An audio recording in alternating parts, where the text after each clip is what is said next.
Il était 15h30 et demi. Et mon adorable cousine, tendre, jolie, quoique un peu forte, tentait d'épanouir sa poitrine en mettant l'acné sous la porte. Ses yeux de paléaille jaune me disaient, plus qu'il n'est permis, que cet après-midi mon faune allait rencontrer Debussy.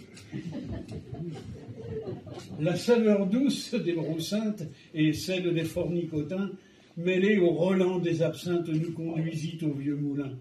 Le soleil grillait les écorces et faisait trisser les grillons.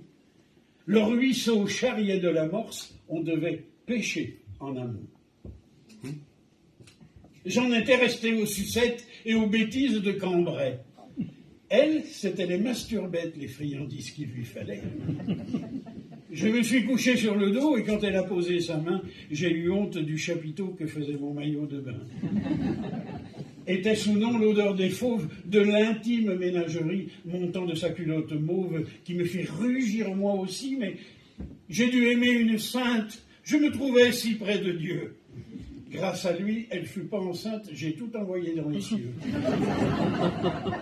Lui, je m'endormis comme un Corse, un copain de Napoléon. Le ruisseau charriait de l'amorce, on devait pêcher en amont.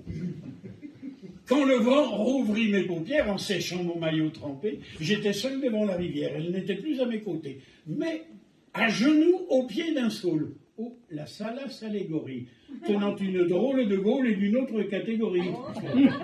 Et La Fontaine, en me voyant, aurait certainement écrit « Petit pêcheur deviendra grand, pourvu que Dieu lui prête un vie. » Et mon cœur voulut porter plainte, mais voyant l'objet du délit, bien vite la flamme s'est éteinte. Merci les pompiers de Paris, car à ce brûlant jeu de force, j'étais vraiment pas le champion. Le ruisseau charriait de l'amorce, on avait pêché en amont. Et quand c'est l'amour qui amorce, une fois sur deux, ça fait mal. Et j'ai versé pour ce divorce 2 ou 3 larmes en aval.